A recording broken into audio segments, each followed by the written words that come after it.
Dans ton ministère, dans ton saint ministère, dans ce ministère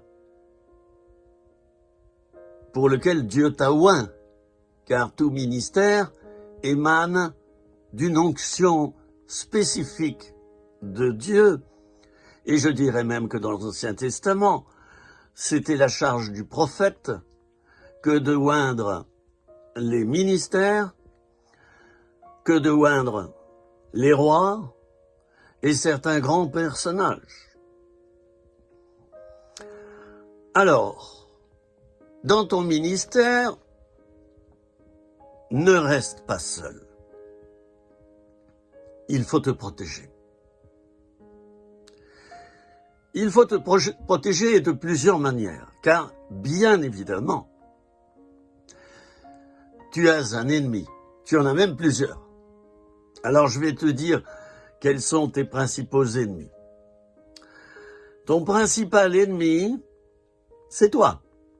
Eh oui, c'est ta chair, c'est-à-dire la partie de toi qui ne veut pas se soumettre à Dieu. Corps, âme, esprit. C'est ça, la définition de la chair dans la Bible. On croit que souvent que ce n'est que le corps. Mais non, c'est la partie de nous-mêmes, corps, âme, esprit, qui est charnelle, qui ne veut pas servir Dieu. Alors, as-tu pris soin de te protéger par rapport à cet ennemi? Le deuxième ennemi que tu rencontreras dans ton ministère, et tu le sais, c'est Satan. Et un ministère qui n'a pas de combat spirituel, c'est un ministère qui, qu'est-ce que je vais dire, qui peut-être ne dérange pas trop l'adversaire. Hein? Bah oui, il y a des ministères qui ronronnent, où le travail c'est du copier-coller. On recopie les prédications d'autres, on rentre dans des schémas, dans des traditions religieuses, qu'on soit catholique ou évangélique, d'ailleurs protestant, j'ai vu la même chose des deux côtés. Alors ça c'est un danger, et l'ennemi, Satan, fera tout pour te détruire, y compris par le sommeil spirituel. Alors t'es-tu protégé de ces deux ennemis? Il y en a d'autres. Il y en a d'autres. Je vais citer courtement, et la liste n'est pas exhaustive. L'argent,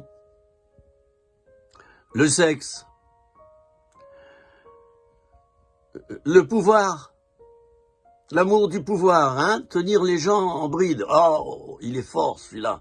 Il a une église de 1000 membres. Hein. Ouh, le pouvoir spirituel. Au point où des responsables spirituels se sont même donné des titres. De Monseigneur ceci, de sa sainteté cela. Et je le dis sans moquerie, sans critique négative, croyez-moi bien. Je le dis sous forme de discernement.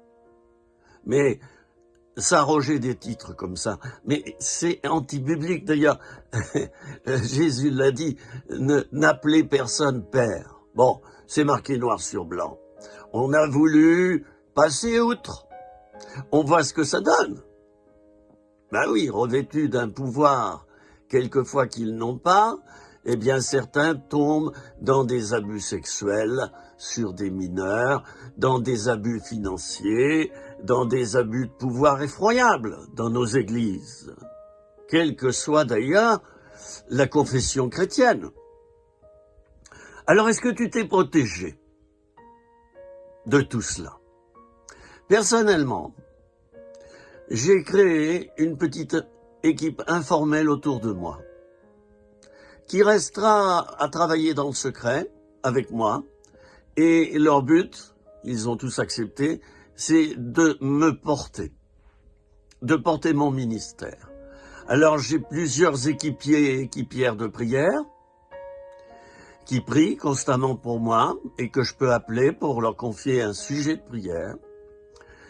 J'ai aussi un autre ministère, un pasteur, qui veille sur moi, qui prend mes nouvelles 2 fois par semaine, qui me demande si je vais bien ou pas bien, et quelles difficultés je rencontre.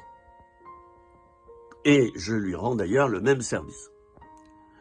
J'ai aussi un référent au niveau, eh bien de quoi? Ben, je n'ai pas honte de le dire, de ma vie sentimentale et sexuelle. Ben oui, nous sommes en danger, nous, nous les prêtres, les pasteurs, du moins les ministères, nous sommes en danger de ce côté-là.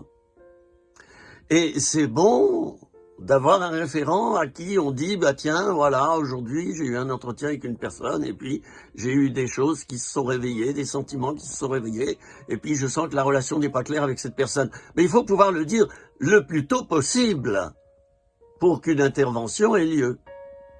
Soit dans la prière, soit dans des conseils de ton référent.